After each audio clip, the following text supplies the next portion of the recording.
Bonjour à tous. Les funérailles de la reine Elisabeth, l'église en visite en Ukraine et la décision contre la statue de Saint-Michel au Sables d'Olonne, c'est dans SIC et ça commence maintenant. Ce matin, près de 2000 personnes étaient rassemblées en l'abbaye de Westminster à Londres pour les funérailles de la reine Elisabeth II. Au cours de la célébration, l'archevêque de Canterbury, primat de l'église anglicane, Justin Welby, a témoigné de la foi de la reine. Her late Majesty's example was not set through her position or her ambition, but through whom she followed. In 1953, the Queen began her coronation with silent prayer, just there, at the high altar. Her allegiance to God was given before any person gave allegiance to her. Her service to so many people in this nation, the Commonwealth and the world, had its foundation in her following Christ, God Himself, who said that He came not to be served, but to serve, and to give His life as a ransom for many. Pour la première fois de ma vie, je ne savais pas où fuir. Car courir ne suffit pas, il faut savoir où, raconte le cardinal Krajewski à Radio Vatican.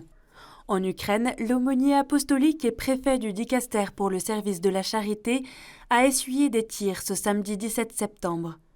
Arrivé jeudi à Odessa, le cardinal polonais et le groupe qui l'accompagnait avaient rejoint Zaporijia dans une camionnette chargée de vivres. Personne n'a été heureusement blessé. Le groupe s'était rendu dans une zone où personne n'entre en dehors des militaires afin de porter secours au peuple et rapprocher le pape et toute l'Église. Aujourd'hui, l'on ne peut que prier et répéter « Jésus, j'ai confiance en toi », conclut le cardinal. Et à Kiev, Monseigneur Éric de Moulin-Beaufort était aussi en visite jusqu'à ce lundi pour 2 jours.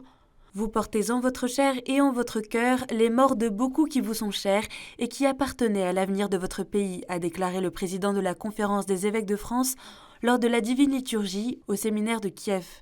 Au nom des évêques de France, nous témoignons de notre fraternité et de notre soutien au peuple ukrainien. Au Cameroun, 5 prêtres, une religieuse et 2 laïcs ont été enlevés dans la nuit du vendredi 16 septembre à l'église Sainte-Marie de Nchang, dans le diocèse de Mamfé, au sud-ouest du pays. L'église a été attaquée et incendiée par des hommes armés inconnus. Samedi 17 septembre, les évêques de la province ecclésiastique de Bamenda ont condamné cette attaque. Ils appellent les ravisseurs à libérer leurs otages sans plus tarder. Nous appelons également ceux qui ont incendié l'église Sainte-Marie à Nchang et tous ceux qui les ont formés ou les ont soutenus sur place et à l'étranger à se repentir du mal de leurs actes, parce que là où ils se trouvent, ils peuvent se retrouver à combattre Dieu et non les hommes, et personne ne gagne en combattant Dieu. Alors que l'Église dans cette région est ciblée par des attaques depuis 2016, ils invitent tous les chrétiens à continuer à prier pour l'Église de la province de Bamenda et tous ses prêtres. I want us to pray for peace. Let us pray for peace. Aucune information sur les otages n'a été donnée à ce jour. La statue de l'archange Saint-Michel au Sables d'Olonne devra être déboulonnée au nom de la séparation des églises et de l'État. La Cour administrative d'appel de Nantes a confirmé la décision du tribunal administratif du 16 décembre 2021, une décision contre laquelle plus de 94% des habitants s'étaient prononcés lors d'une consultation lancée par la municipalité en mars dernier.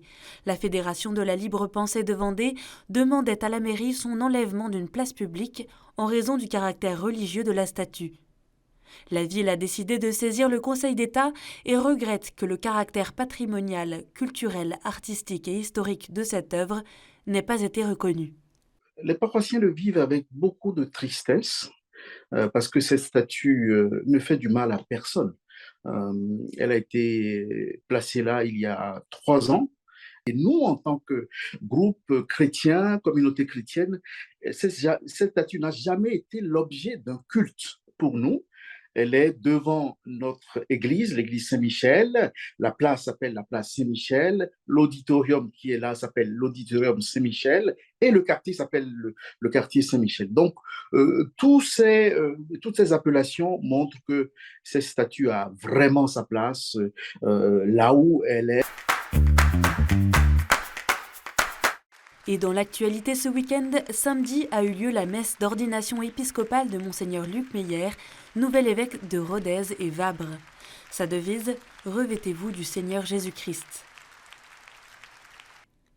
À Paris, le nonce apostolique a imposé ce dimanche le pallium à Monseigneur Ulrich lors de la messe à Saint-Germain-l'Auxerrois, un signe de communion avec le pape. L'archevêque de Paris a été reçu ce lundi matin à Rome en audience privée par le pape. Et si vous êtes musicien et aimez composer, le Vatican a lancé samedi un concours ouvert à tous pour le Jubilé 2025. Il s'agit de mettre en musique un texte pour composer l'hymne jubilaire. Les candidatures sont à déposer du 16 janvier au 25 mars 2023 sur le site du Jubilé www.jubilaeum2025.va.